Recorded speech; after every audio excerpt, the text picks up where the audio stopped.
Go ahead and fire me. Just make sure you've read every page of the charter you signed before you do. The lobby of Ardenvale Tower was the kind of space designed to make people feel small, on purpose. 40 feet of polished black granite rose from floor to ceiling on the east wall, interrupted only by the backlit corporate logo, a stylized letter A inside a clean, geometric frame that cast a pale gold glow across the marble floors. Every evening from 6 o'clock until midnight, the architects had called it Presence. The employees who passed through it twice a day called it something less flattering. But at 11:47 on a Tuesday night in late October, with the building almost entirely empty and the rain coming down hard against the glass facade, Marcus Hale found the lobby peaceful. He had found it peaceful for 3 years.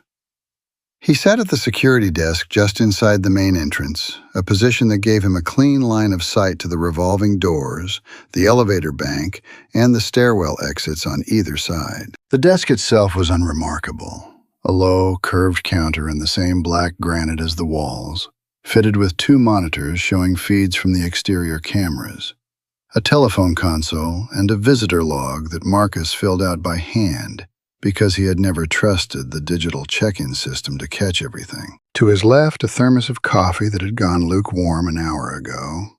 To his right, a worn paperback copy of a biography of Robert Moses that he had been reading in the same unhurried way he did everything else. A chapter at a time, never rushed, never skipping ahead to see how it ended.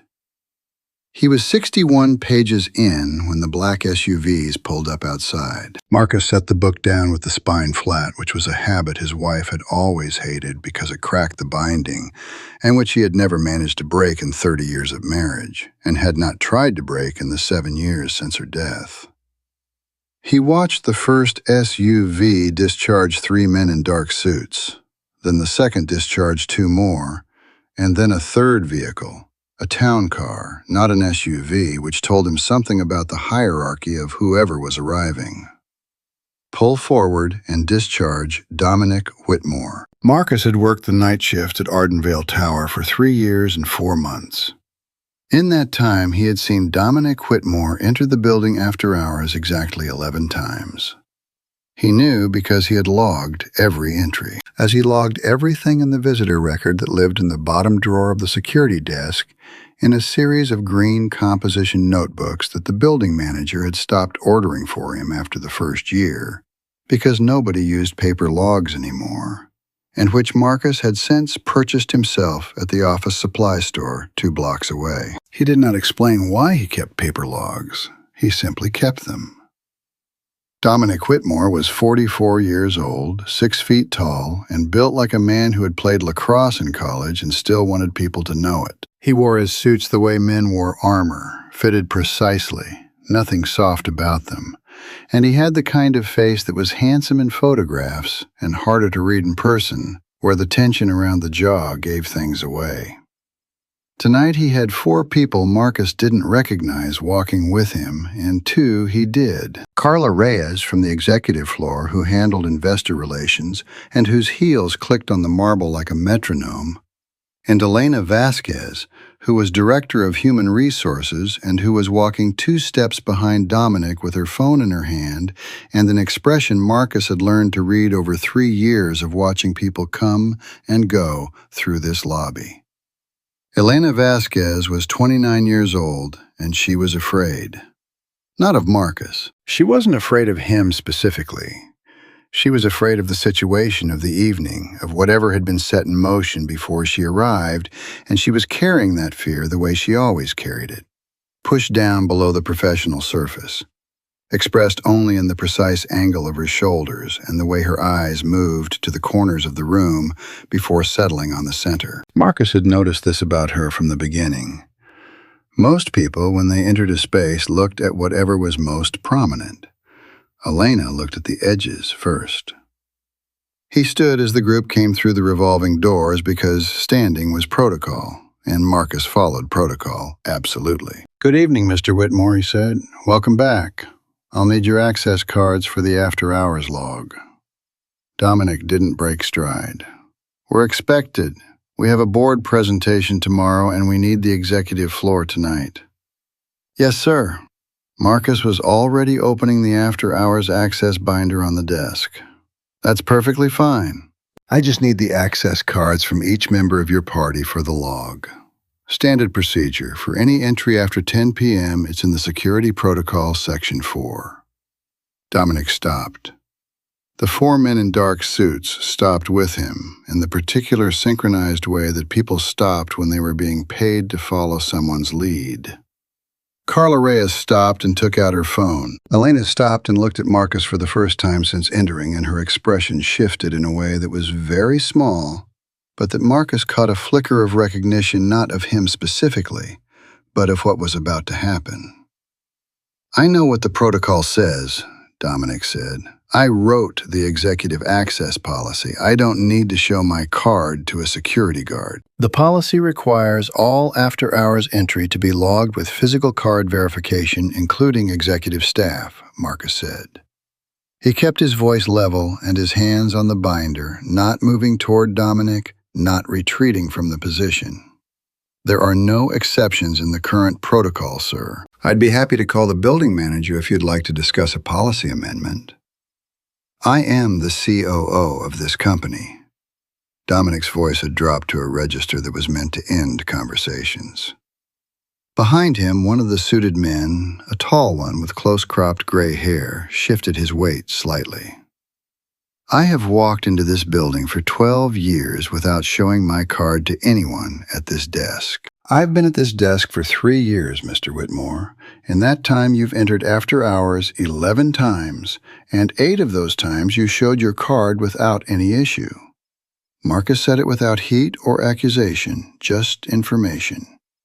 The 3 times you didn't, I still logged your entry by visual identification and noted the card verification as pending. The protocol hasn't changed. The lobby was very quiet. The rain on the glass was the loudest sound.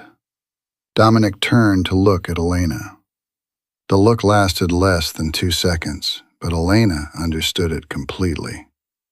Marcus watched her understand it, watched the small breath she took, the way her hand tightened almost imperceptibly around her phone, the fraction of a second where something in her face moved toward refusal and then didn't. Marcus? Elena said, and her voice was professional and careful and gave nothing away.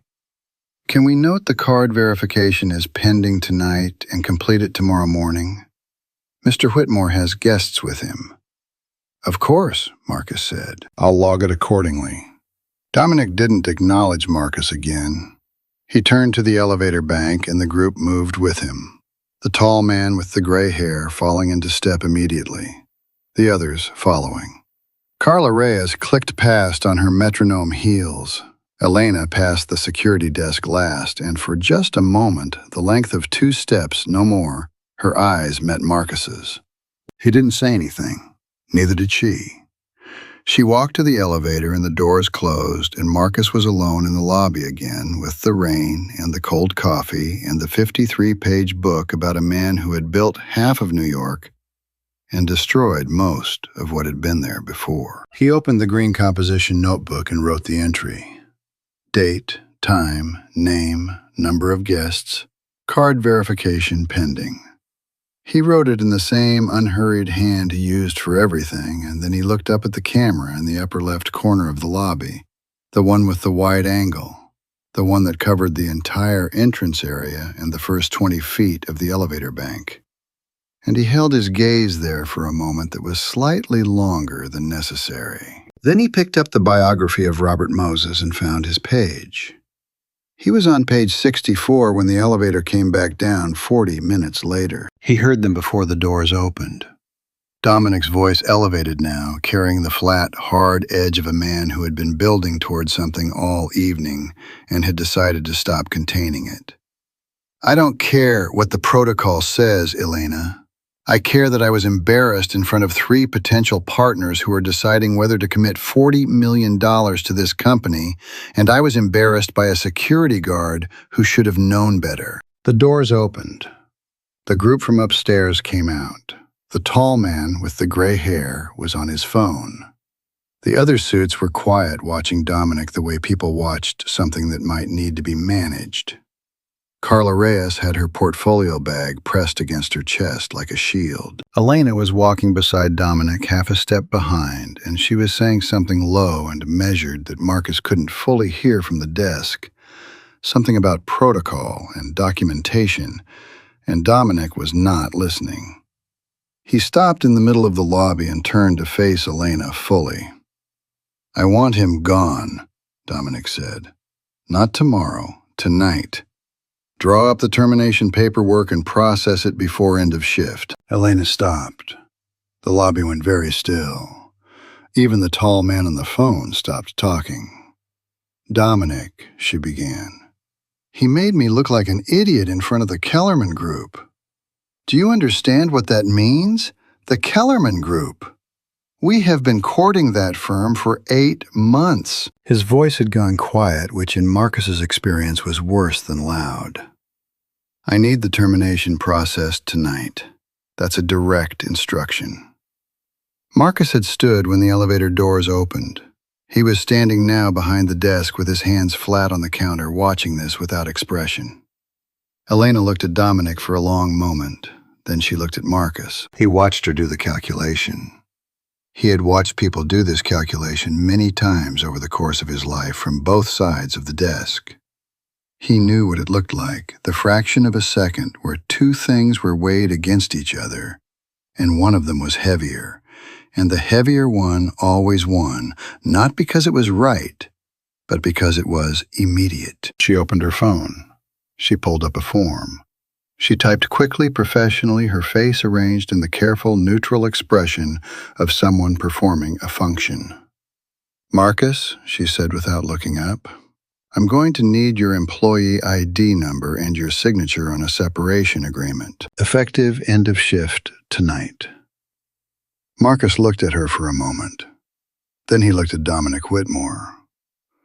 "Go ahead and fire me," he said. "Just make sure you've read every page of the charter you signed before you do." Dominic's expression didn't change. "Get his badge and escort him out."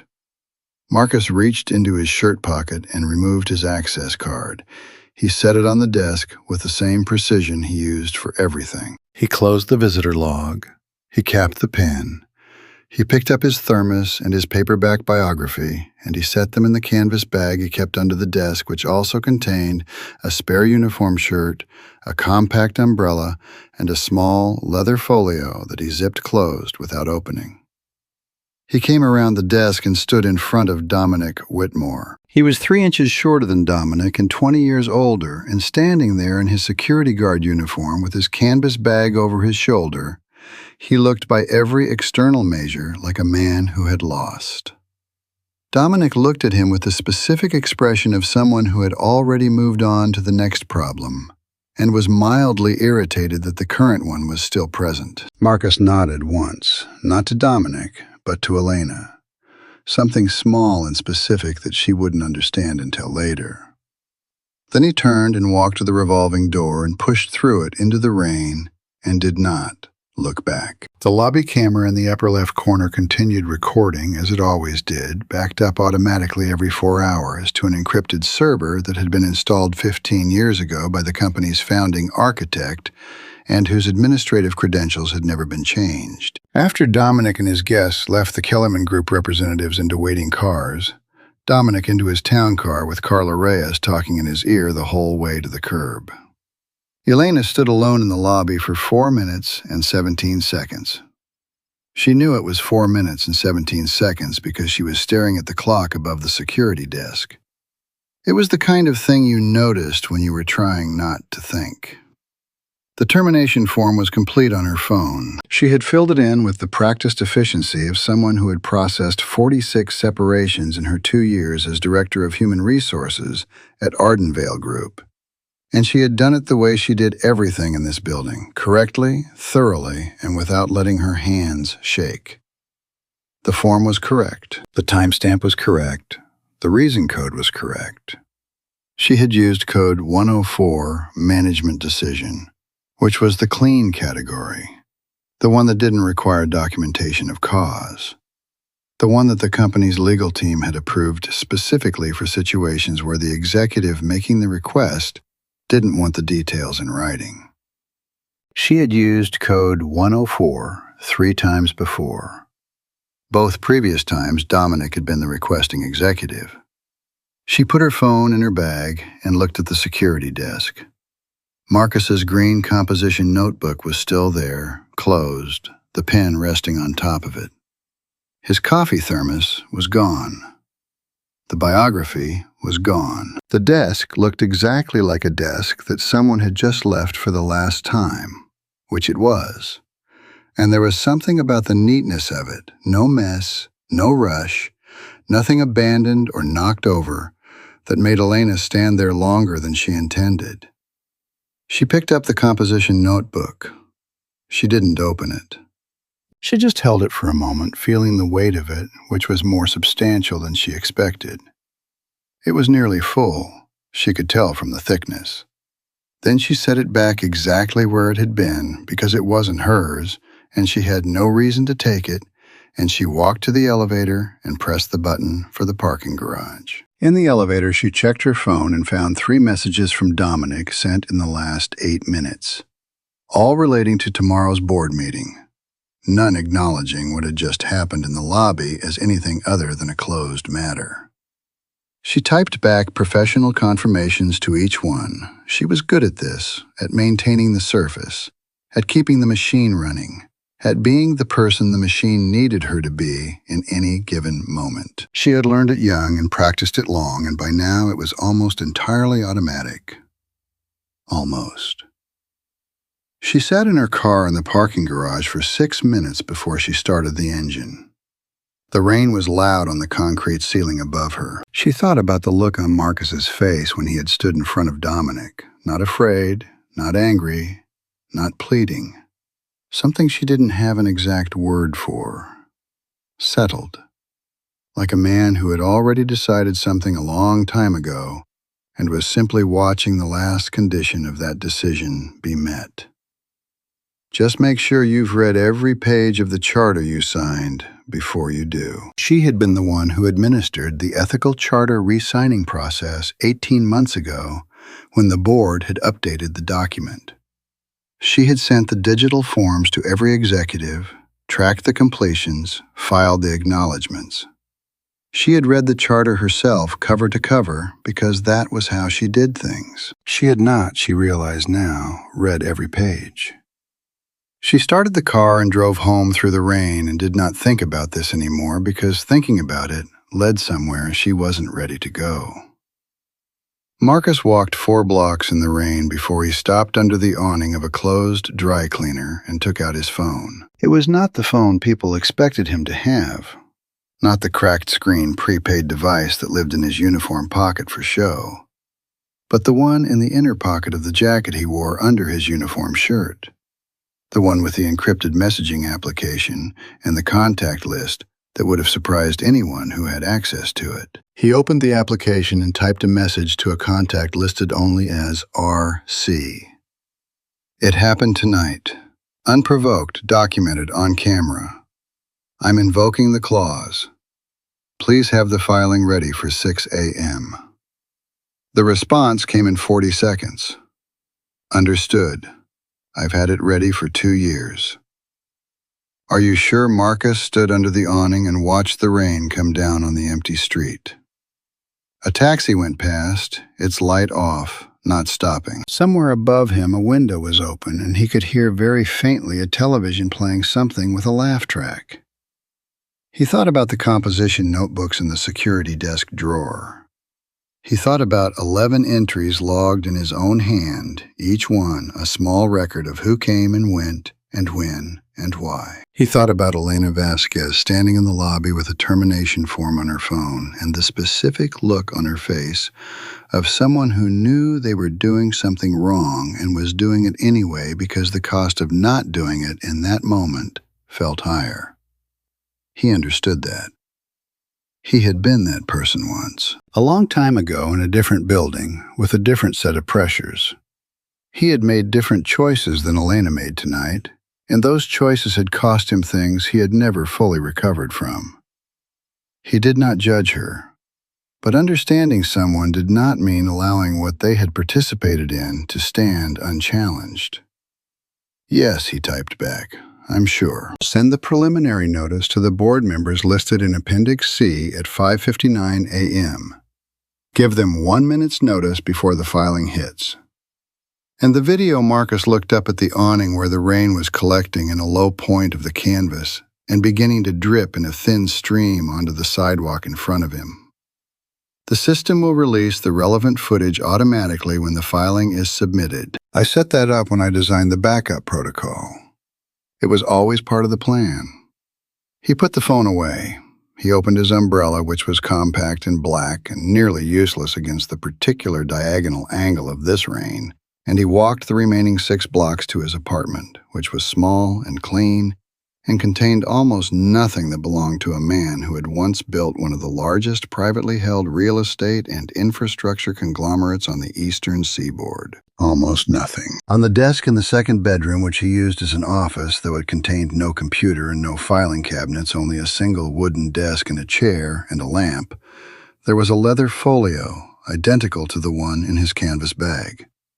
He set the bag down and opened the folio he had brought from the security desk, and inside it were 3 things. A folded copy of a 41-page document titled Ardenvale Group Ethical Charter and Founding Governance Agreement, dated 15 years ago, with his signature on the last page next to the Whitmore family attorney's signature and the signatures of the original 7 board members, 2 of whom were still on the board today. A USB drive, and a handwritten note on a piece of paper that said, in his own writing, the single word, "Ready." He sat down at the desk and opened the folio flat and read the ethical charter from the beginning, which he had not needed to do in years because he had written most of it himself and had memorized the relevant sections long ago. He read it anyway, the way he did things completely, carefully, without skipping ahead. He was finished by 1:45 in the morning. He made a cup of tea and sat by the window and watched the rain ease off and thought about his wife, who had been dead for 7 years, and who would have had opinions about tonight that he would have found useful. She had always been better than him at the human part, at calculating not just what was right, but what was survivable, what could be built from what left something standing when the dust settled. He thought about Elena's face when he had nodded to her before walking out. He didn't know yet what she would do. He thought he knew what kind of person she was. He had been watching people for 35 years in various capacities, and he had learned to read the difference between someone who did wrong things from corruption and someone who did wrong things from fear. Fear was correctable. Fear sometimes produced the most reliable allies in the end because the person who acted from fear understood more deeply than anyone what the cost of the wrong choice actually felt like. He would see. He finished his tea and went to bed and slept without difficulty, which was something he had trained himself to do over many years, and which people who knew him only as a security guard would have found unremarkable, and people who knew his full history would have found extraordinary. At 5:59 the following morning, his phone buzzed once. Filing submitted. Board notified. Footage released to the board portal. We're live. Marcus got up, made coffee, and got dressed. Elena arrived at Ardenvale Tower at 7:42 in the morning, which was 18 minutes earlier than her usual time because she had not slept well and had given up on sleep at 6:15 and decided that being early was better than lying in bed cataloging the specific texture of her unease. The lobby had a different security guard at the desk, a younger man named Patrick who always brought a breakfast sandwich from the cart outside and ate it at the desk with the wrapper spread out like a placemat, which Marcus had never done. Patrick nodded at her and said good morning, and she said good morning back and walked to the elevator without stopping the way she had done 1,000 times. And the lobby looked exactly the same as it always did, except for the absence of a green composition notebook on the security desk, and a worn biography of Robert Moses. And Elena noticed both absences the way you notice the space where a piece of furniture used to be. Not always consciously, but continuously. The elevator took her to the 14th floor, where human resources occupied a long, open-plan space with glass-walled offices along the south side. Her own office was the largest at the far end, with a view of the street and enough space for the round table where she held intake interviews, and the standing desk she had installed 18 months ago when her back had started bothering her. She liked the office. She had worked hard for the office. She was thinking about these things, about the office, about the view, about the standing desk, because thinking about them kept her from thinking about the other thing. She had been at her desk for 11 minutes when her computer flagged 3 new messages marked urgent in the subject line. The first was from the board's communications secretary addressed to all executive-level staff, informing them that an emergency board meeting had been called for 9 a.m. in the 3rd floor conference suite. Reason for meeting: review of governance documentation submitted pursuant to Section 14C of the Ardenvale Group Ethical Charter. Elena read the line twice. Then she opened the ethical charter in the company's document management system, went to Section 14, and read subsection C for the first time in her professional memory. In the event that any officer of the company, at the level of vice president or above, engages in conduct constituting a material violation of the standards set forth in Sections 3 through 9 of this charter, and such conduct is documented by evidence sufficient to establish the violation to a reasonable standard, the founding architect, as defined in Exhibit A, shall have the right to invoke the repurchase option as set forth in Section 14D within 48 hours of such violation. She read Section 14D. She read Exhibit A. She went back to the beginning of Section 14 and read it again from the start, slowly, the way she should have read it 18 months ago when she had sent it out for signatures. And she felt the specific physical sensation of understanding arriving too late. A tightening in the chest. A slight difficulty drawing a full breath. The body's vocabulary for, "You should have known this." The second urgent message was from Dominic Whitmore, sent at 6:47 a.m., which was 40 minutes before she arrived, and significantly earlier than Dominic typically communicated with anyone. "Elena, I need to see you before the board meeting, my office, 8:15. Do not discuss the matter of last night's termination with anyone. This is being handled." The third message was from the company's general counsel, a woman named Patricia Osei, whom Elena had worked with closely for 2 years, and whose professional composure was so consistent that Elena had once, in a moment of late-night stress, described her to a friend as a sentient legal brief. This message said, "Elena, please be aware that certain documentation submitted to the board this morning may implicate HR actions taken in the last 24 hours. I strongly recommend you consult with independent counsel before the 9 a.m. meeting. I'm not able to represent your interests in this matter as GC for the company. I'm sorry. Call me on my cell if you need the name of someone I trust." Elena read that message 3 times. Then she sat very still in her chair and looked at the view of the street below, where the morning was clear and cold and people were walking to work with their hands in their pockets and their coffee cups steaming, and the ordinary relentless motion of a city that did not know or care what was happening on the 14th floor of Ardenvale Tower. She opened the company's HR system and pulled up Marcus Hale's personnel file. She had accessed it the previous evening to complete the termination, and at that time she had noted the anomalies, the sealed background file, the non-standard payroll routing, and had told herself they were explainable and moved past them. Now she looked at them without moving past them. The payroll routing on Marcus's file did not go through the standard Ardenvale Group payroll processor. It was routed through a separate account in the finance system coded as Founding Agreements Legacy Disbursements, a category that Elena had never encountered in 2 years of HR management. She tried to access the category details and was stopped by a permissions wall she didn't have clearance to breach. She tried to access Marcus's background verification file. Same permissions wall, with an additional notation: documents sealed per Board Resolution 2009-14. Access restricted to 2-person authorization, 1 board member and general counsel. Board Resolution 2009-14 was 14 years old, which meant it predated the current GC, predated 5 of the current 7 board members, and predated Dominic Whitmore's elevation to COO. Elena looked at the date of the resolution.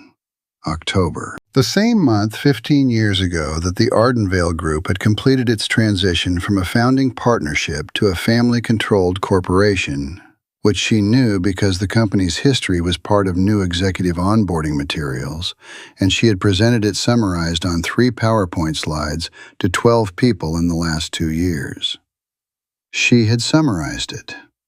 She had not researched it. She wrote down the resolution number on a notepad, and then, because she was thorough and because this was the direction her mind was pulling her, regardless of whether she wanted to go there, she searched the company's archival document system for any filings associated with Resolution 2009-14. The search returned 2 results. Both were locked behind the same permissions wall. She was still staring at the locked results when her phone rang. It was Dominic. "Are you in the building?" he asked without greeting. "Yes, I got your message." "Good. Come up now, not at 8:15. I need you before the others start arriving." His voice had the same quality it had in the lobby last night, controlled but carrying something underneath it. Something that was working hard to stay below the surface. "What's happening with the board meeting?" she asked. A pause, short but specific. "Someone filed a nuisance claim against the company using some outdated governance language.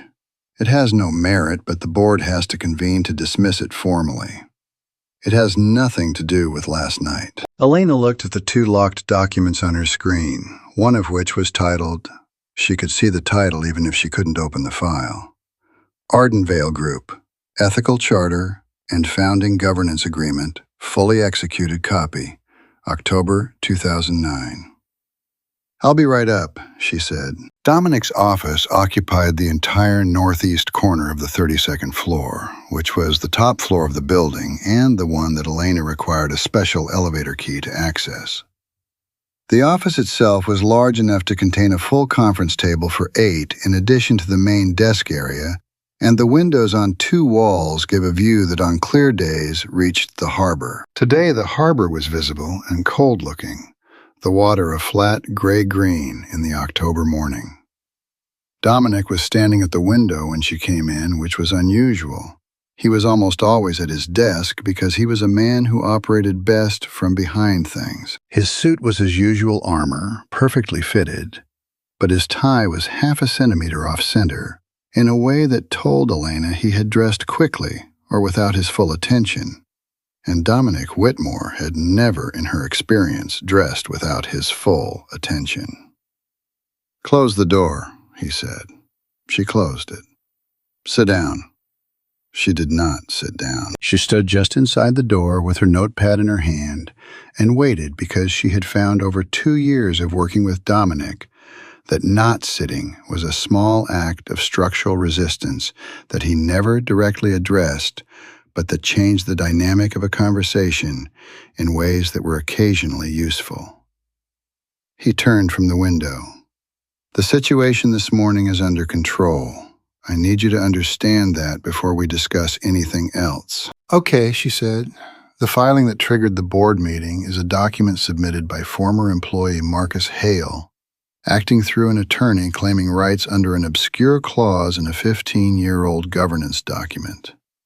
The claim is that certain actions taken in the last 24 hours constitute a material violation of the ethical charter, which he claims gives him the right to invoke a repurchase option on founding shares. Dominic said all of this with the manner of a man explaining something he had rehearsed, which in Elena's experience meant it was either more complicated or more threatening than the explanation made it sound. A repurchase option, she repeated. It's a legacy clause from the original incorporation. My father negotiated the buyout of the founding partners 15 years ago, and there was a provision which our legal team at the time considered theoretical and unenforceable, allowing the founding architect to repurchase a controlling stake if certain charter violations occurred. The clause has never been invoked because the conditions for invoking it were considered essentially impossible to meet. He paused. Apparently, Hale disagrees. Elena looked at him steadily. Was Marcus Hale a founding partner of Ardenvale Group? The question landed in the room and stayed there. Dominic looked at her for a long moment. Then he turned back to the window. He was a co-founder. He sold his interest to my father 15 years ago as part of the transition agreement. He retained a ceremonial title, founding architect, that was intended to be honorary. He signed a full divestiture of operational interest, but not of the repurchase option. Another pause, longer this time. The repurchase clause was believed to be dormant. The ethical charter has been updated twice since the original incorporation. Our legal team's position is that the updated charters supersede the original repurchase provision. He turned from the window again. Patricia Osei is preparing that argument for the board meeting. The board will hear the argument and dismiss the filing. This will be over by noon. Elena thought about Patricia Osei's message. I'm not able to represent your interests in this matter. Patricia Osei, who was careful with words the way surgeons were careful with instruments, who did not say things she did not mean, who had told Elena to get independent counsel without explaining why, which meant the reason was either obvious or sensitive or both. What actions in the last 24 hours does Hale claim constitute a charter violation? She asked. Dominic looked at her with the expression of a man deciding how much of the truth was necessary. He claims the termination was retaliatory and violated the charter's employee protection provisions. He also submitted, and here for the first time something in his composure showed a crack so small and so quickly repaired that Elena almost missed it. Security camera footage from last night's lobby interaction. Elena's hand tightened on a notepad. The footage is being reviewed by legal, Dominic said, and there are questions about chain of custody and administrative access to the backup system that Patricia believes will allow us to challenge its admissibility in any formal proceeding. What does the footage show? She asked. It shows a routine security interaction and a standard HR personnel action. His voice had gone flat in the particular way that meant the conversation was over. I need you at the board meeting this morning in your capacity as HR director to confirm that the termination was processed correctly and that all standard procedures were followed. Can you do that? Elena thought about the termination form on her phone. Code 104, Management Decision. Processed correctly. All standard procedures followed. Technically, in the narrowest sense of those words, both things were true. The form was correct. The procedures had been followed. The form existed in a system designed in part by Elena herself. And Code 104 existed specifically because situations like last night's existed. Situations where an executive made a decision and HR implemented it, and the paperwork was clean, and the reason lived in the space that Code 104 was designed to occupy. She thought about Marcus's face. Just make sure you've read every page of the charter you signed before you do. I'll be at the meeting, she said. She left his office and took the elevator back to 14 and sat at her desk and opened a browser window and typed, Independent Employment Attorney, Consultation, Same Day, Urgent. She stared at the search results for a long moment. Then she closed the browser window. Then she opened it again and made the call. The coffee shop was called Harbor Light, which was the kind of name that belonged to a place that had been in the same location for 30 years and had no interest in becoming anything other than what it was. It occupied the ground floor of a narrow building 2 blocks from Ardenvale Tower, and it served coffee in ceramic mugs that had been washed 10,000 times, and scrambled eggs that came with rye toast whether you asked for it or not. The morning crowd was mostly construction workers from the site 2 streets over, and 2 nurses from the hospital on the corner, and none of them had any interest in anyone else's business, which was probably why Marcus had been coming here for 3 years without anyone from Ardenvale Group ever following him. He was at the corner table when Elena walked in. She had found him the way he had expected she would find him. Not by asking around, not by checking some record, but by remembering. He had sat at this table every morning before his shift for 3 years, and she had passed the window many times in that time. And she was the kind of person who noticed things and filed them and retrieved them when she needed them. She was 20 minutes late relative to what he had estimated, which meant she had hesitated, which was understandable. She came to the table without ordering anything first, which told him she was not planning to stay long, or at least that she wanted to reserve that option. "You knew this would happen," she said, standing at the edge of the table. "Not a question. Sit down, Elena." She sat, but at the angle of someone who might stand again quickly. She had her coat on, which was another small indicator. She put her phone on the table face down, which he noted. "You've known since last night," she said. "Everything you did leaving the way you did, the way you looked at the camera, you weren't surprised. You've been waiting for this." "I've been prepared," he said. "Those aren't quite the same thing."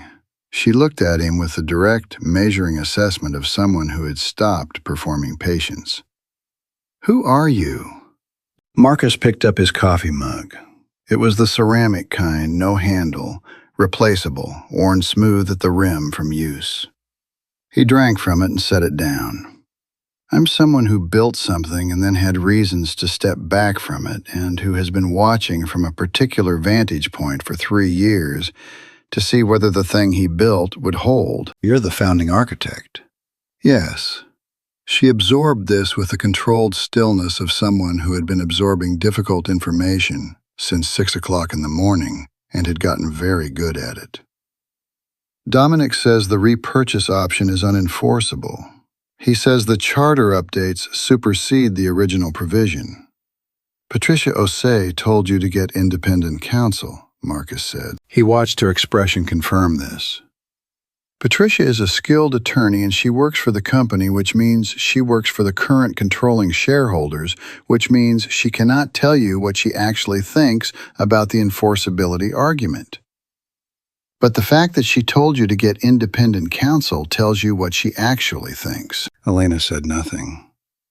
"What did your attorney say?" he asked. She looked at him sharply. "How do you know I called one?" "Because you're thorough, and because Patricia's message scared you, and because you do things when they need to be done even when you'd rather not." He said it without flattery, just observation. "What did they say?"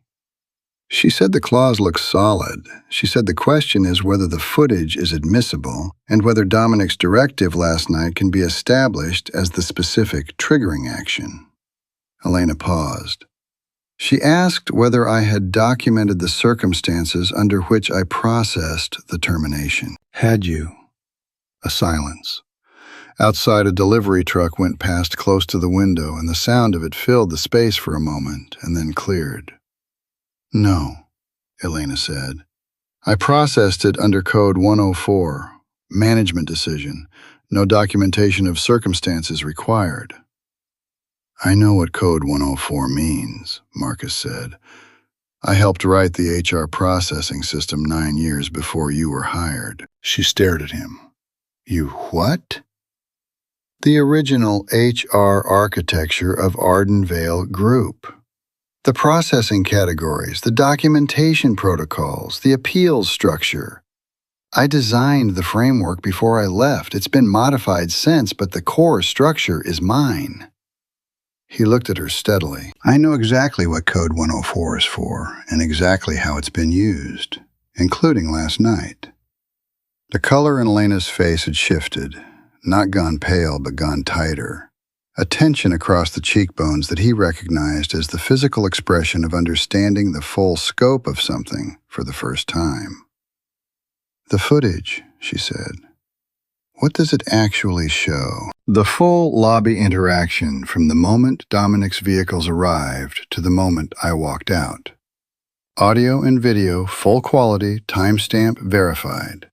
The backup system logs every interaction with the footage files, so any attempt to access or modify it creates a record. Dominic's IT team spent 40 minutes last night trying to find a way to delete the file. The attempts are all logged. Elena closed her eyes briefly. When she opened them, she said, "He told me this morning that the footage was a chain of custody question, that Patricia could challenge its admissibility. Patricia can argue whatever Dominic asks her to argue.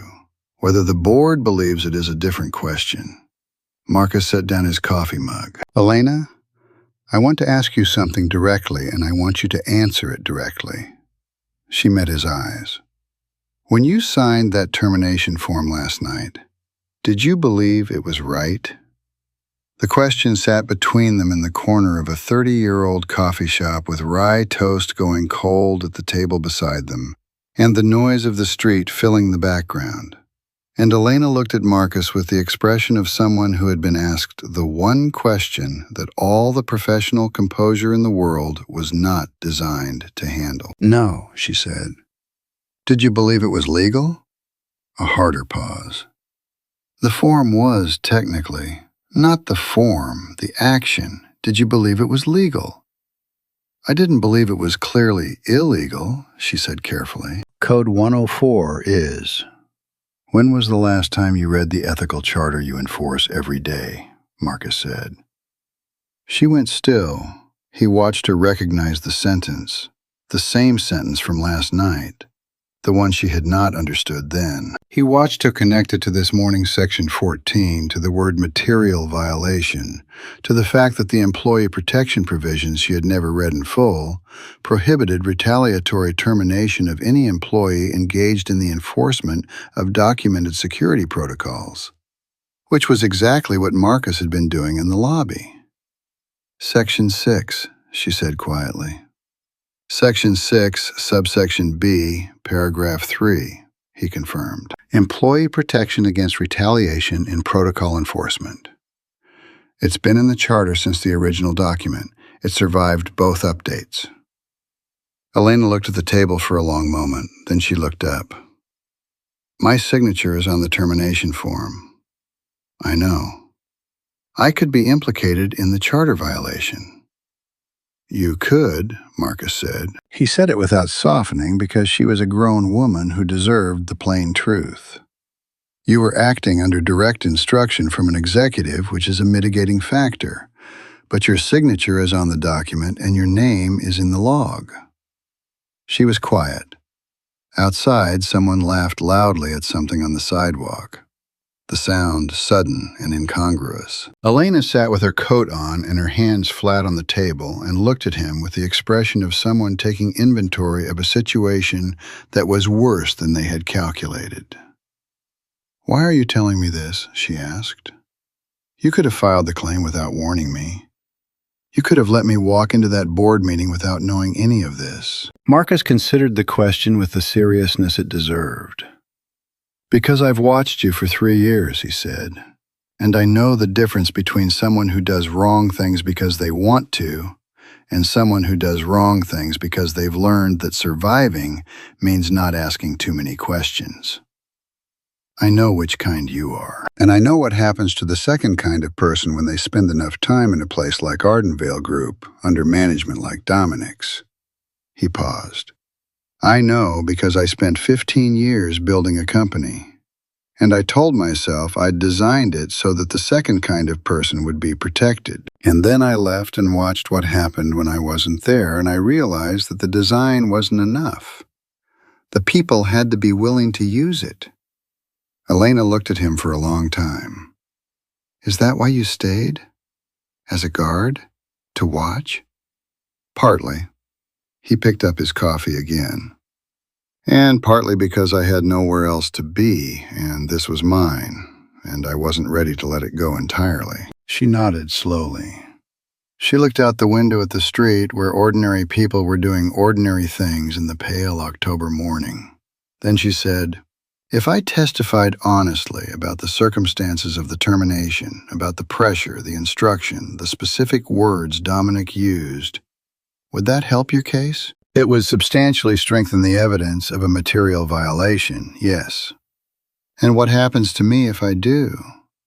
It was the right question to ask, and the fact that she asked it honestly, without pretense, made Marcus respect her more than he already did. I don't know for certain, he said.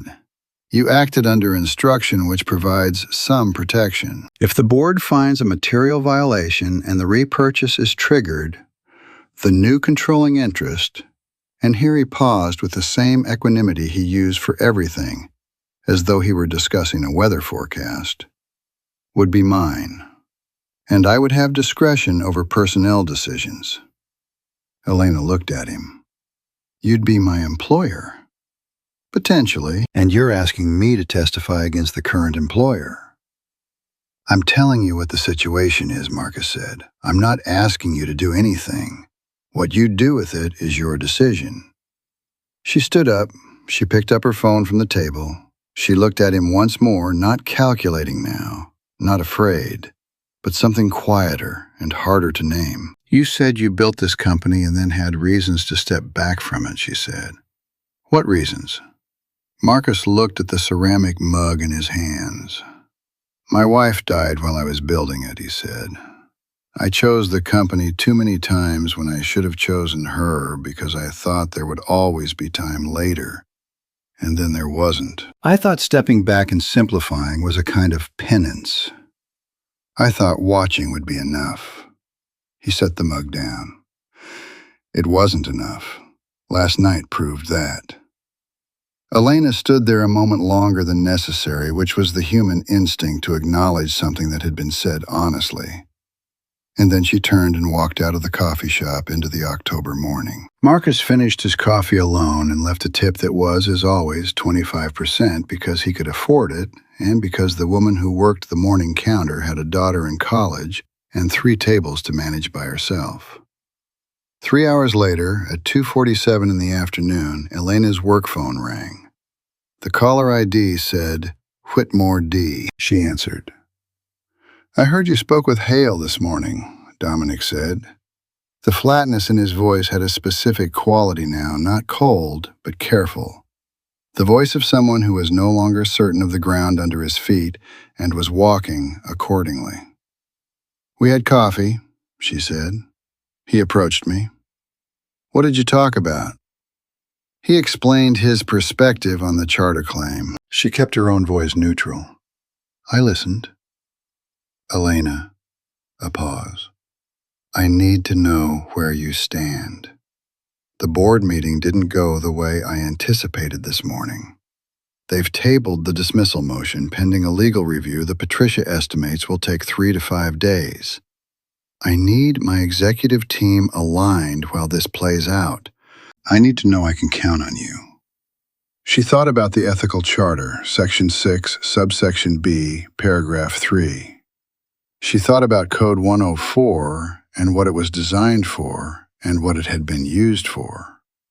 She thought about Marcus's face when he had said, I chose the company too many times when I should have chosen her. I'll let you know, she said, a long silence. Elena, I'll let you know, Dominic. She ended the call. She sat at her desk in the Human Resources Department of a company whose founding document she had not fully read until this morning.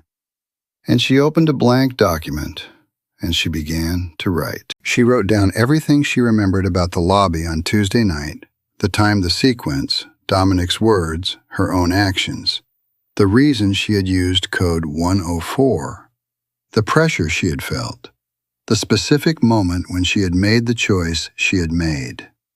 She wrote it in plain language, without legal framing, without professional distance. She wrote it the way it had actually happened. When she was finished, she saved it to her personal cloud account, not the company system, and emailed a copy to her attorney. Then she went home because she had used all of her personal leave days to do it, and she needed to think somewhere that was not inside these walls. On her way out, she passed the security desk where Patrick was eating his breakfast sandwich at 4 in the afternoon, which was either very late or very early, depending on how you looked at it.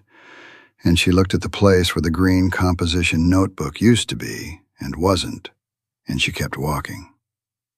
She was in the elevator going down when her personal phone buzzed with a message from a number she didn't recognize. The two tailleurs in the storage room. Left side, second drawer. The key is taped to the underside of the desk Marcus used. In case you need to understand the full history before the review is finished, someone who thinks you'll do the right thing. She stared at the message for a long time. The elevator doors opened on the parking garage. She stepped out. She stood in the concrete space with the sound of her own footsteps still echoing and the smell of oil and exhaust and damp concrete, and she thought about what it cost to do the right thing versus what it cost not to. She went back upstairs. Marcus's apartment was on the 3rd floor of a building that had been built in 1962 and not significantly updated since, which suited him because the bones were good and the windows were large and the radiators worked with a reliable clanking heat that he had grown to find companionable. The building was 4 blocks from Ardenvale Tower, which people who knew both facts found either ironic or intentional, and which was both. Elena arrived at 6:43 in the evening, 41 minutes after he had sent the message about the storage room, which meant she had gone there first, before coming here, which was what he had expected. He buzzed her up without asking who it was because he had been watching for her from the window. She came in without waiting for an invitation to sit, which was different from the coffee shop. At the coffee shop, she had perched on the edge of readiness to leave. Here she came in and sat at the wooden table in his small kitchen and put the document she was carrying on the table between them, and looked at him with the expression of someone who had run out of patience for anything except the direct version. The document was a printout of the founding governance agreement, the full 41 pages pulled from the locked drawer in the storage room. She had gotten the key from under the desk. She had read it, or enough of it he could tell from the specific pages that had been folded at the corner, a reading habit she shared with approximately 40% of the population, and which he had noticed about her before. "You designed the backup camera system," she said. "Yes." "The administrative credentials were never changed because you set them up under a dummy account that only you knew the password to." "I set them up under an account registered to the founding architect as defined in Exhibit A." The credentials were disclosed to the company's legal team at the time of the original incorporation. The fact that 15 years of subsequent IT management failed to update them is not something I engineered. It's something I anticipated. She looked at him steadily. "Is there a difference?" "Yes," he said. "One is manipulation. The other is patience." She looked at the governance document. "Walk me through what happens now, not the legal summary, the actual sequence." Marcus pulled out a chair across from her and sat down. He had made coffee before she arrived, and he poured 2 cups now, which was an act of domesticity that seemed to slightly recalibrate the formality of the conversation in a way he hadn't entirely intended, but didn't correct. "The filing went to the board at 6 a.m. this morning," he said. "With it went the footage, 3 separate clips from the lobby camera system covering Tuesday night.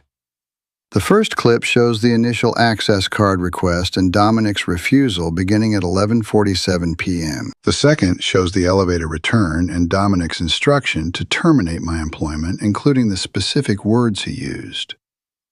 The third shows the period between the group's departure and the first IT access attempt on the backup system, which was logged at 12:23 a.m., 36 minutes after Dominic left the building. Elena's hand around her coffee cup tightened slightly. He tried to delete the footage within 36 minutes. His IT director did, acting on his instructions. The attempt is documented in the system log, along with 4 subsequent attempts over the following 2 hours, each escalating an access level requested. The final attempt, at 2:15 a.m., tried to access the system administrator credentials and was blocked and flagged automatically. Marcus looked at her calmly. The attempts to delete evidence of the violation are themselves additional violations of Section 7 of the Ethical Charter, which covers obstruction of governance documentation. Elena was quiet for a moment, then, "He's been digging his own grave since the moment he left the lobby." "Since the moment he gave the instruction to fire me," Marcus said. "The grade of the slope was steep. He just didn't know he was standing on it." She looked at the governance document again. The repurchase option. You'd be buying back a controlling stake at the original 2009 price. The option specifies the price as the fair market value at the date of original transfer, adjusted only for inflation as measured by the standard CPI index. In 2009, the controlling stake was valued at approximately $42 million. Adjusted for inflation, the current repurchase price is approximately $61 million. And the current market value of that stake, approximately $840 million. The numbers sat in the kitchen with them. Elena looked at Marcus, at this man in a 2-bedroom apartment with a wooden desk and a worn paperback on the kitchen counter and a coffee maker that was at least 10 years old, and she didn't say anything for a long moment. "Why?" she said finally. "You could have invoked this 2 years ago, a year ago. Dominic has been cutting corners on the charter for longer than last night. I know that. I've seen it. Why did you wait until now?" Marcus looked at the coffee cup in his hands. The radiator clanked twice in the corner, the sound of old metal doing what it had always done. "Because my wife would have told me to try harder," he said. "She would have said that taking the company back because someone failed to live up to what I built was a form of giving up on the idea that people could be better. She would have asked me whether I'd genuinely given Dominic Whitmore every opportunity to choose differently." He was quiet for a moment. Last night wasn't his first violation. It was his first violation that he then tried to cover up. The cover-up was what she would have recognized as the answer. Elena was looking at him with an expression that was not pity. She was not the kind of person who expressed pity, but something adjacent to it. Something that acknowledged the weight of what had just been said without trying to lighten it. "You said letting it go this far caused harm to people who didn't deserve it," she said. "Yes, you included." She nodded, accepting this without deflecting. "My signature is still on the termination form." "Yes." "The footage shows me processing the termination under Dominic's direction." "Yes." "The board's legal review will see that." "Yes." She looked at him directly. "What are you going to do about it?" "That depends partly on what you're going to do about it," he said. "I'm not asking you to fall on a sword for my benefit. I'm telling you that the honest account of what happened in that lobby, including the pressure you were under and the instruction you received, is a materially different thing than the Code 104 version. And the board will be in a better position to understand the full violation if they have the honest account." "I've already written it," she said. He looked at her. "When?" "This afternoon, before I came here." She reached into her bag and put a folded sheet of paper on the table next to the governance document. "It's a written account of the events of Tuesday night. The full circumstances of the termination instruction. The words Dominic used my knowledge at the time. The reason I used Code 104. Everything." She paused. "I've already sent a copy to my attorney. What I do with the original is still my decision." Marcus looked at the folded paper without touching it. Then he looked at her. "Why?" he said. "Because when you asked me in the coffee shop whether I thought it was right, I said no." She looked at the table. I've been saying no to myself for 2 years, about a lot of things, and then doing them anyway, because the machinery was set up to make the alternative feel impossible. She looked up. Someone designed that machinery. I know now it wasn't you, but I've been running it. They sat in the kitchen with the radiator and the coffee and the 41-page document between them, and outside the window the city went about its business in the dark October evening. There's one more thing, Marcus said. He got up and went to the second bedroom and came back with the leather folio. He opened it on the table and removed the USB drive and set it beside the governance document. This contains the complete administrative records of Ardenvale Group from the founding through my departure. Every board meeting minute, every major contract, every executive decision from 2001 to 2009, including the full record of the original transition, which answers questions that certain board members are going to have about the validity of the repurchase option that Patricia Osei can't easily answer without revealing things that make the company look worse. He looked at her. If the board's legal review takes 3 to 5 days and goes the direction Dominic expects, this changes the calculation. Elena looked at the USB drive. You've been holding that for 15 years? I've been the founding architect for 15 years, he said. The title comes with certain responsibilities. She reached out and picked up the USB drive and turned it over in her hand. It was small and ordinary, the kind that came free with a software purchase in 2012 and got tossed in a drawer. She set it back on the table. I need to ask you something, she said. Go ahead. If you take back control of this company when you take it back, what happens to the people who were here while you were gone? The ones who made compromises, who did things under pressure, who learned to operate inside a system that wasn't what you built. The question was about many people, but also precisely and specifically about one. Marcus heard both versions.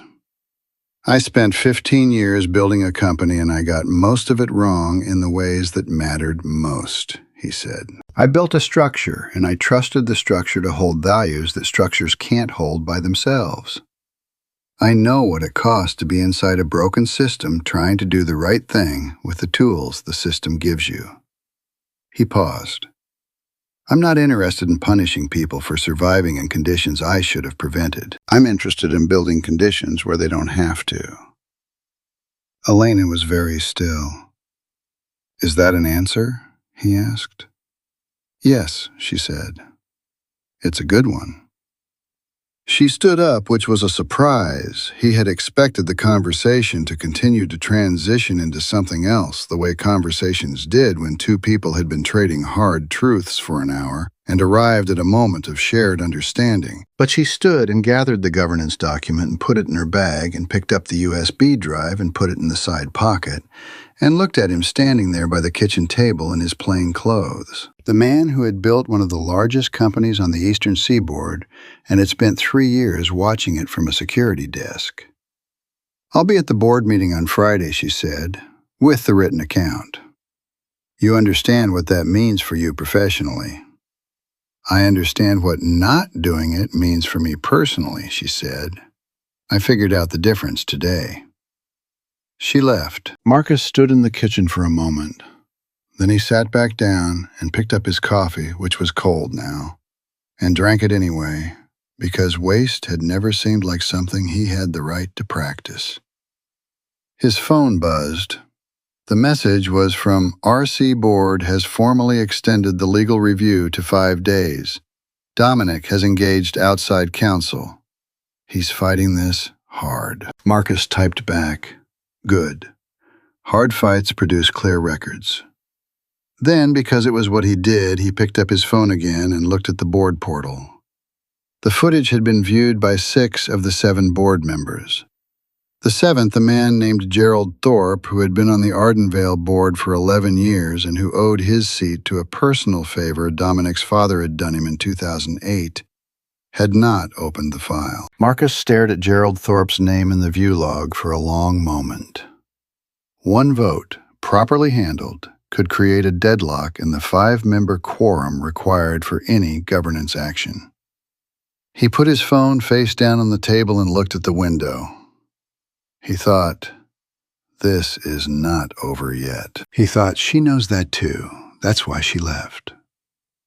The board meeting convened at 9 a.m. on Friday in the 3rd floor conference suite, which was the largest formal meeting space in Ardenvale Tower, and which had been designed with the specific acoustics of a room meant to record everything that happened inside it, clearly and without distortion. Marcus had specified those acoustics himself during the original build-out, which was one of the details about Ardenvale Tower that almost nobody except the original architects knew. He arrived at 8:15 and sat in the anteroom outside the conference suite with his attorney, a man named Raymond Chen, who had been the RC in Marcus's phone for 15 years and who wore his suits with the unhurried precision of someone who had won the cases that mattered enough times to no longer need to perform confidence. Raymond had a leather briefcase that contained printed copies of every document submitted in the filing, tabbed and cross-referenced, and a yellow legal pad with notes in his shorthand that Marcus had never been able to fully decipher. Gerald Thorpe still hasn't watched the footage, Raymond said, not looking up from the pad. I know. His vote creates a deadlock on the 5-member quorum. The repurchase action requires a simple majority to formally acknowledge the violation and authorize the option trigger. 4-1 passes. 3-2 does not. Raymond looked up. He's Dominic's man, has been for years. He was Dominic's father's man first, Marcus said. That's different. Raymond studied him. You have a theory. I have a question I'd like answered before the meeting starts. Marcus looked at the closed door of the conference suite. George Thorpe was on the original board in 2009. He was one of the 7 signatories to the founding governance agreement. Yes. He signed the ethical charter. Yes. Which means he knows exactly what the repurchase clause says because he helped negotiate it, because in 2009 he was one of the people who wanted it in the document as protection against the Whitmore family gaining too much control too quickly. Marcus paused. He signed on to a protective clause 15 years ago, and now he's being asked to vote against the first invocation of that clause. I'd like to know whether he's refused to watch the footage because he's already decided how he's voting, or because he already knows what it shows and doesn't want to be on record as having seen it before the meeting. Raymond was quiet for a moment. Then he said, "Those are 2 very different problems." "Yes," Marcus said, "but one of them might be solvable." The conference suite had a long rectangular table that seated 20, with the board members positioned at one end and the presenting parties at the other. Dominic arrived at 8:58 with Patricia Osei and 2 attorneys from the outside firm he had retained, a litigation group from a downtown firm that specialized in corporate governance disputes, and whose presence alone indicated that Dominic had stopped treating this as a nuisance claim. He looked at Marcus across the length of the table with an expression that was not angry anger, had been replaced by something colder and more strategic. And then he looked at the empty seat beside Marcus. The empty seat filled at 9:02 when Elena Vasquez walked in. She was wearing a charcoal suit Marcus had not seen before, which meant she had made a decision about how to show up for this meeting that was specific and deliberate. She carried a manila folder and a legal pad, and she sat down next to Marcus without looking at Dominic. And Raymond Chen nodded at her with the specific brevity of someone who had been briefed. Dominic looked at Patricia Osei. Patricia Osei looked at her legal pad. The board chair, a woman named Suzanne Park, who had joined the board 4 years ago as an independent director and whom Marcus had never met, but whose record he had reviewed thoroughly, called the meeting to order. We're here for the continued review of the governance filing submitted pursuant to Section 14C of the Ardenvale Group Ethical Charter, Suzanne said. The filing alleges material violations of Sections 3, 6, and 7 of the Charter by company officers acting within the scope of their executive authority and invokes the repurchase option as defined in Section 14D. Patricia, the floor is yours for the company's response. Patricia Osei stood. She was composed and thorough and professional, and she made the argument she had been directed to make that the charter updates of 2014 and 2019 had superseded the original repurchase provision through a doctrine of implicit amendment, that the founding architect designation in Exhibit A was ceremonial rather than operational, and that the footage submitted as evidence had chain of custody questions that made it unreliable as documentation of a formal charter violation. She made the argument well.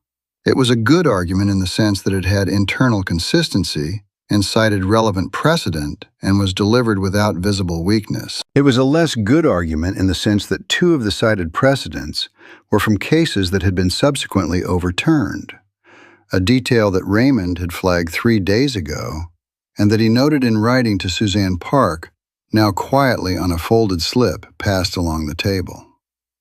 Then Dominic spoke. He stood and he addressed the board with the full weight of 12 years of authority in this room. And he was, Marcus acknowledged to himself, effective. He was articulate and he was specific and he was commanding in the way that men who had grown up in rooms like this were commanding. He called the filing a calculated disruption by a former employee who had retained a technical legal standing through 15-year-old paperwork and who was using a procedural lever to extract what was in practical terms a massive financial settlement at the company's expense. He called the repurchase price $61 million for an $800 million stake extortion through contract. He looked at Gerald Thorpe when he said this, a direct, sustained look that lasted 3 seconds. Gerald Thorpe looked at the table. When Dominic finished, Suzanne Park said, "Mr. Hale, you and your counsel have submitted substantial documentation. Is there additional information you'd like to present directly?" Raymond stood. He presented the footage evidence with clinical precision, addressing the chain of custody objection by walking through the technical architecture of the backup system and the administrative credentials, and producing a signed affidavit from the original system architect, who was, as it happened, Marcus himself, confirming the uninterrupted integrity of the recording chain. He presented the IT system logs showing 5 attempts to delete or modify the footage between midnight and 2 a.m. on Wednesday.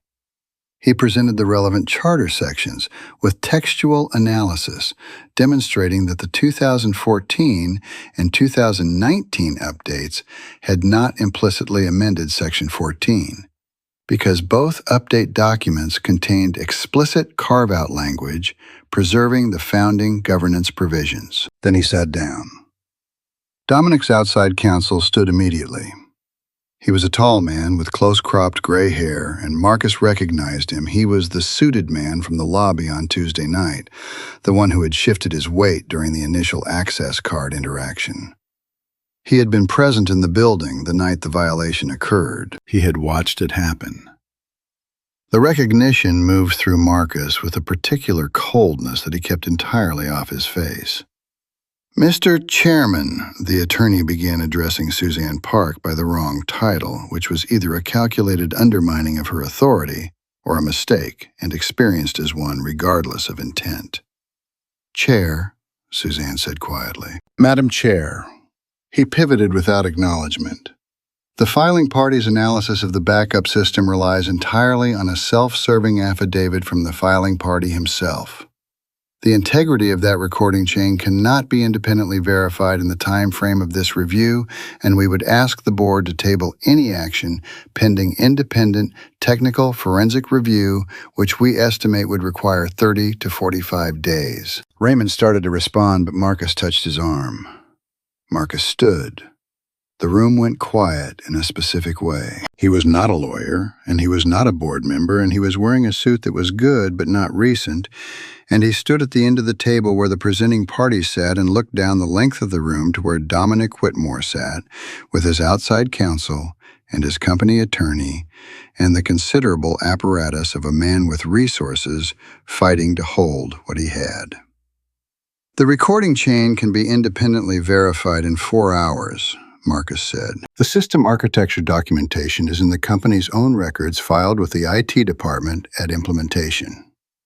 The original installation invoice is in the accounting records under my former employee classification, which, as you've now established, was a founding governance role. If the board wants 45 days, that's within its procedural rights. But the IT records are already in this building and the board has access to them today. Suzanne Park looked at the company's IT director, who was sitting in the observer chairs along the wall, who looked at Patricia Osei, who looked at her legal pad with the expression of someone who has just done a rapid internal calculation and arrived at an answer they don't like. "We can have that documentation pulled this morning," the IT director said carefully. "Within 2 hours. Dominic's outside counsel said that doesn't address the— "Thank you," Suzanne Park said. "We'll recess for 2 hours for technical documentation review. We'll reconvene at 11. She stood. Everyone else stood. The room broke into the separate clusters of people who needed to talk to each other urgently, and Marcus turned to Raymond and said quietly, "Gerald Thorpe." Raymond looked across the room to where Gerald Thorpe was standing alone by the window, not talking to anyone, holding a coffee cup with both hands, looking out at the city with the expression of a man trying to locate something he had put down a long time ago and was only now noticing was missing. "Give me a minute," Marcus said. He crossed the room, unhurried, the way he moved through lobbies and coffee shops and all the spaces of his life for 15 years, and he stood beside Gerald Thorpe at the window. Thorpe was 73 years old, and he had the papery hands of a man who had spent decades in meeting rooms and the careful eyes of someone who had survived many versions of situations like this one. He looked at Marcus and didn't say anything, which was in itself a kind of answer to the question Marcus had asked Raymond. "You know what the footage shows," Marcus said. "Not an accusation, just a statement." Thorpe looked at the city. "I've been on this board for 11 years, he said. "The Whitmore family put me here. That's not a secret." "No." "James Whitmore was my closest friend for 30 years. He died 4 years ago." Thorpe paused. "Dominic is not his father." "No," Marcus said. "He's not. James would not have done what was done on Tuesday night." Thorpe turned the coffee cup in his hands. "James would not have tried to delete the footage." "No," Marcus said. "He wouldn't have." Thorpe was quiet for a long moment. Outside, a plane crossed the sky in a long, shallow arc, leaving a pale line that the wind was already beginning to disperse. "You wrote the charter," Thorpe said. It was not a question. "Most of it." "You wrote Section 6. "Yes." "You wrote it to protect people like that young woman," Thorpe said. "The HR director. She was just doing her job and she got put in an impossible position, and now she's sitting at your table." "Yes," Marcus said. "That's what it was written for." Gerald Thorpe finished his coffee. He set the cup down on the windowsill with the particular finality of a man who has made a decision and is not going back from it. "I'll watch the footage during the recess," he said. Marcus nodded. "I'm not doing it for you," Thorpe said. "I'm doing it because James would have." "I know," Marcus said. "That's why I came to talk to you." The recess lasted 93 minutes instead of 2 hours because the IT documentation confirming the recording chain integrity was retrieved in 40 minutes and was unambiguous enough that Dominic's outside counsel spent the remaining time in a separate room on his phone rather than preparing additional arguments. When the board reconvened, it did not feel like the same room. Gerald Thorpe had not returned to his previous seat. He had moved 2 chairs down the table, away from where Dominic was sitting, which was a small repositioning that everyone in the room noticed and no one mentioned. Dominic noticed it. Marcus watched him notice it and watched the cold, strategic expression do something more complicated a fraction of a second where the calculation became visible, where the man behind the apparatus was briefly exposed, and then the apparatus closed again around him. But the fraction of a second had happened and everyone at the table had seen it. Dominic stood. "Before we continue the formal review," he said, "I'd like to address the board directly." Suzanne Park looked at Raymond, who gave the almost invisible nod of someone who has no legal basis to object and no tactical interest in trying. What has been presented here as a governance matter is in practice a hostile acquisition executed through a mechanism that was specifically designed to be difficult to use and was included in the founding documents as a theoretical safeguard, not a practical instrument. Dominic's voice was controlled and his argument was coherent, and he was doing what he did best, which was standing in a room and making the room conform to his framing. "I will acknowledge that the events of Tuesday night were handled badly. I will acknowledge that the instruction I gave was made in frustration and was not consistent with the standards I hold myself to. I will acknowledge that." A pause. "But the appropriate response to an executive making a mistake under pressure is not a hostile takeover of a company that employs over 2,000 people and has delivered consistent value to its shareholders, its clients, and this city for 15 years. He looked at Marcus. "Marcus," he said, and it was the first time he had used Marcus's name in 3 days, and the use of it was a choice, a deliberate humanizing of the man he had been referring to as the filing party all morning. "Whatever grievance you have with me personally, I'm asking you to consider the people who work in this building, the employees who had nothing to do with Tuesday night, the people whose livelihoods—" "Dominic," Marcus said. The room went still. It was the first time Marcus had spoken directly to Dominic since the filing was submitted. "I designed the ethical charter to protect those employees," Marcus said. "Not from market forces or competitive pressure or difficult decisions, from exactly what happened on Tuesday night from executives who used their position to punish people for doing their jobs correctly, and then use the company's resources to erase the evidence." He paused. "I'm not taking this company back to get something from you. I'm taking it back because the people who work here deserve to be in a place that operates by the rules it claims to operate by." "You've been gone for 15 years, Dominic said, and for the first time the cold strategy was entirely absent, and what was underneath it was visible, not evil, not malicious, but something rawer and more human. The specific fear of a man who had spent his adult life inside something he had not built and was now watching the builder walk back through the door. You don't know what it took to keep this company running. You don't know what I sacrificed, what I managed, what I held together while you were playing security guard." "I know," Marcus said quietly. "I know what it cost you. And I know it wasn't the right cost. And I know those are two different things." Dominic stared at him. The room was absolutely silent. Suzanne Park said, "Thank you, Mr. Whitmore. We'll now proceed to the vote." Dominic sat down. He sat down the way a man sat down when the ground had shifted and he was recalculating from a lower position, and whatever he was calculating now was visible only to himself. The vote on formal acknowledgement of the charter violation was 4-1. Gerald Thorpe voted with the majority. The one dissent was from a board member named Reginald Farr, who had been appointed by Dominic 18 months ago and whose vote surprised nobody. The authorization of the repurchase option was 4-1, same composition.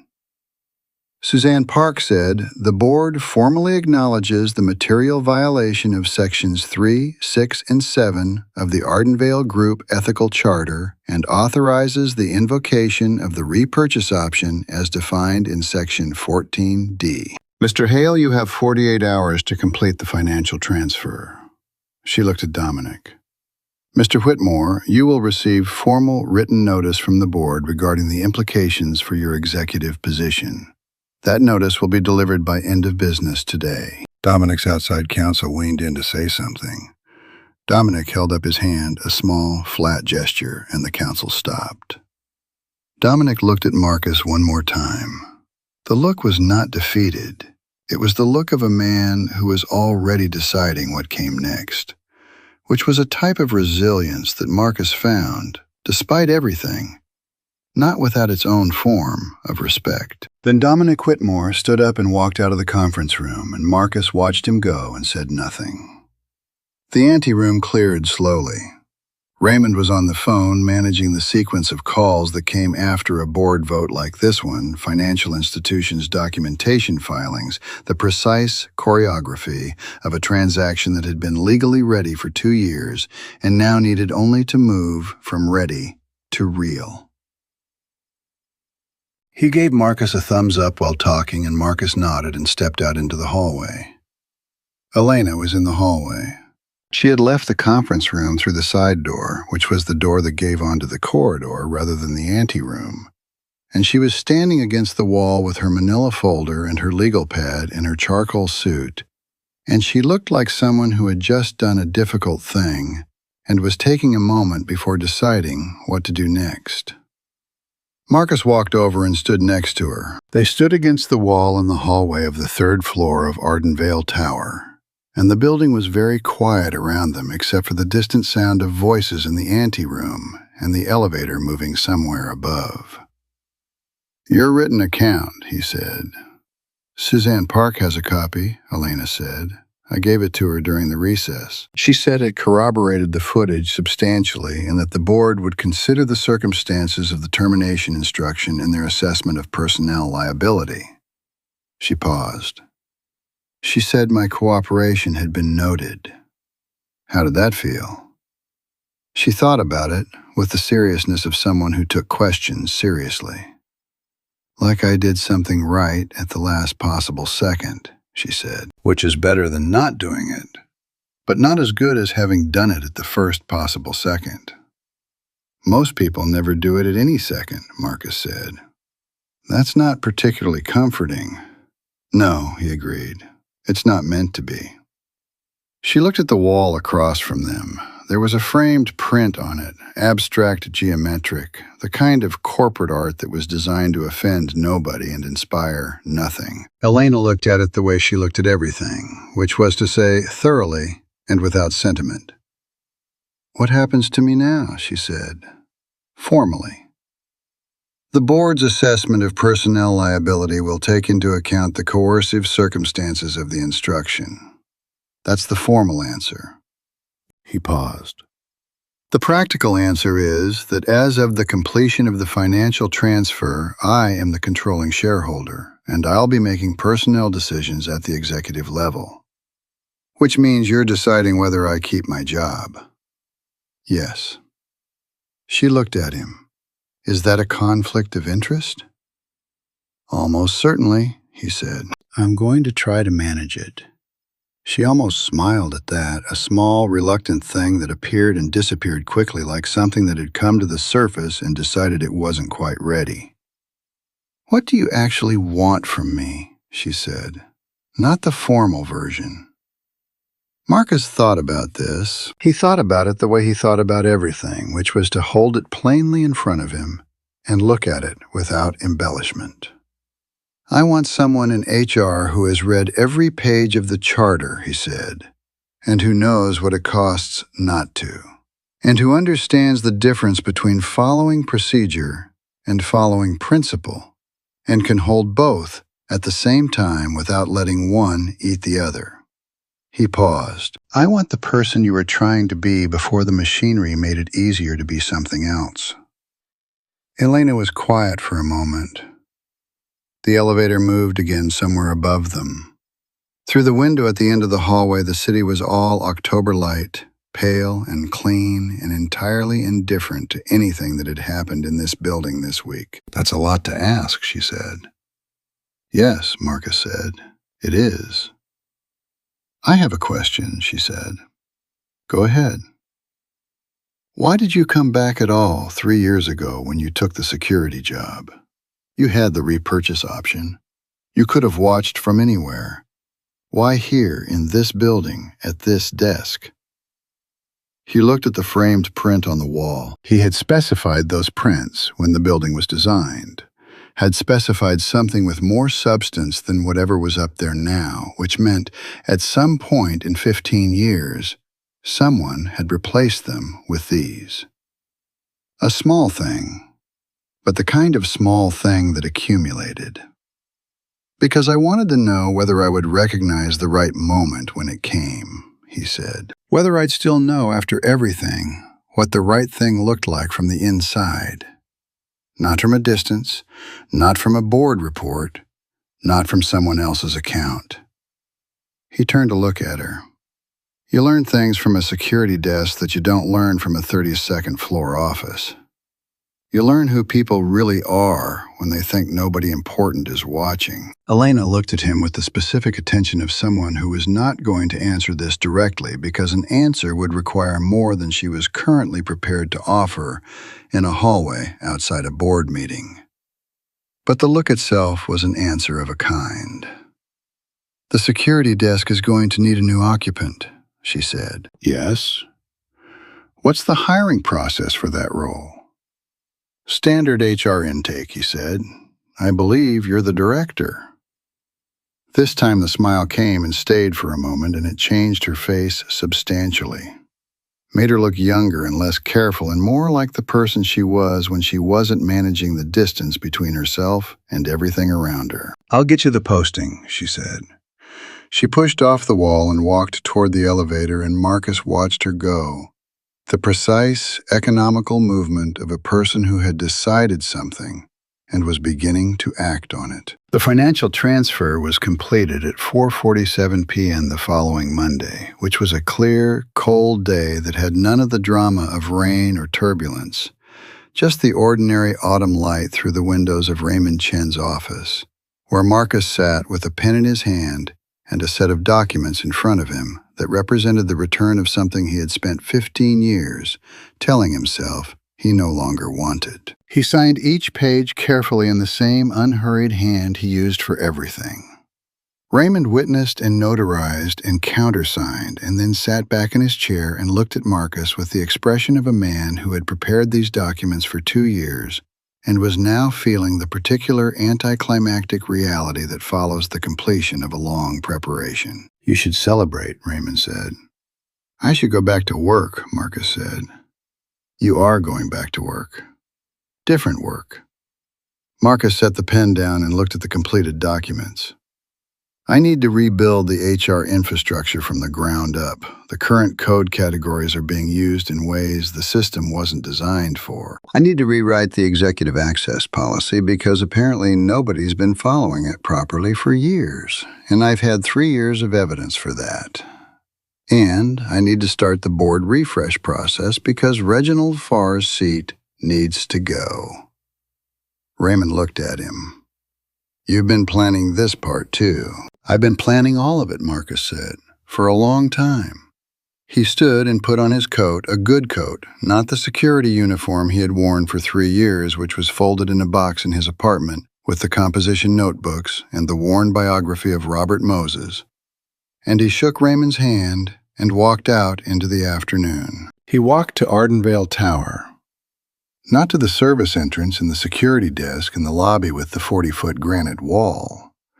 He walked to the main entrance, through the revolving door, and into the lobby, and he stood for a moment in the space he had designed 20 years ago, and which had become, over 15 years of absence, both familiar and estranged, the way all things became that you had made, and left, and returned to. A new security guard was at the desk. Not Patrick, someone else, younger. He looked up at Marcus without recognition. Good afternoon, Marcus said. I'm Marcus Hale. I'll need a visitor's badge while my access credentials are being processed. The guard pulled out the visitor log and looked for a sign-in sheet. We have a digital system, he said, turning to the tablet on the desk. I'll take the paper log if you have one, Marcus said. Old habit. The guard looked at him blankly, then found a paper form under the desk. The old format probably left over from a supply order nobody had gotten around to canceling and slid it across. Marcus signed his name. He handed it back. Thank you, he said, and took his visitor badge and walked to the elevator and went up to begin. Marcus and Elena's story comes to a close, but the question lingers. What would you do if you had to choose between keeping your seat and doing what's right? Drop a comment and share your thoughts, and don't forget to follow for more stories like this one.